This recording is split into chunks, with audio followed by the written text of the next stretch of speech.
नमस्कार. आत्ताच्या घडीची एक धक्कादायक घटना समोर आली आहे.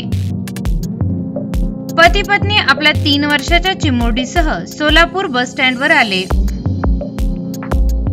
याच वेळी गर्दीत आपली चिमुकली हरवल्याचे दाम्पत्याच्या निदर्शनास आले. क्षणात होत्याचं नव्हतं झालं. सोलापूर सोशल मीडियावर एक चिमुकली बस स्टँडवरून हरवल्याचा मेसेज सर्वत्र वाऱ्यासारखा पसरला. आता तुमच्या बंगल्याचे, दुकानाचे किंवा शोरूमच्या फर्निचरचे काम आमच्यावर सोपवा आणि निश्चिंत व्हा. हो, निश्चिंत व्हा. आधुनिक तंत्रज्ञानाचा अवलंब करून आम्ही बनवून देतो तुमच्या आवडीनुसार आकर्षक, टिकाऊ आणि दर्जेदार फर्निचर.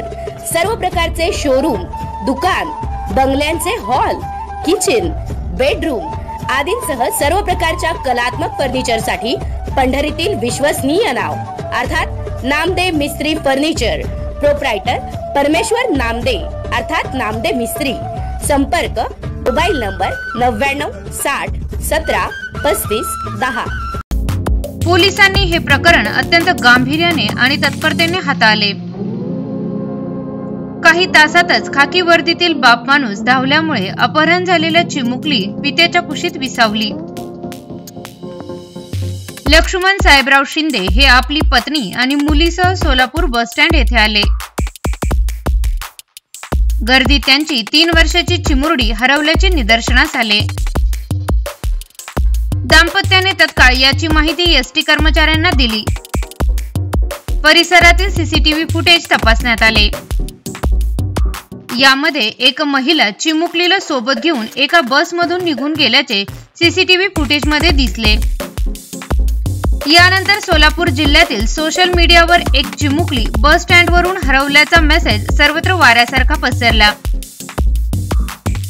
3 वर्षाच्या मुलीचे अपहरण झाल्याची माहिती मिळताच सोलापूर जिल्हा पोलीस हद्दीतील फौजदार चावडी मधील वरिष्ठ पोलीस निरीक्षक अरविंद माने यांनी त्यांच्या सहकाऱ्यांसह तातडीने पावले उचलली. फौजदार चावडी पोलिसांनी सीसीटीव्ही फुटेजच्या आधारे अपहरण करणाऱ्या महिलेचा आणि मुलीचा शोध घेण्यास सुरुवात केली. यावेळी मोडनिंब येथील एका मंगल कार्यालयासमोर एक महिला लहान मुलीला सोडून गेल्याची माहिती पोलिसांना मिळाली. सोलापूर शहर पोलिसांनी या प्रकरणाचा माग काढत तत्काळ मोडनिंब येथे धाव घेऊन मुलीला आपल्या ताब्यात घेतले.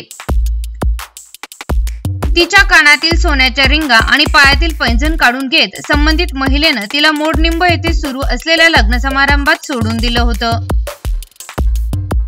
मुलीला पळवून नेणारी महिला अद्याप फरार असून पोलिसांकडून तिचा कसून शोध सुरू आहे.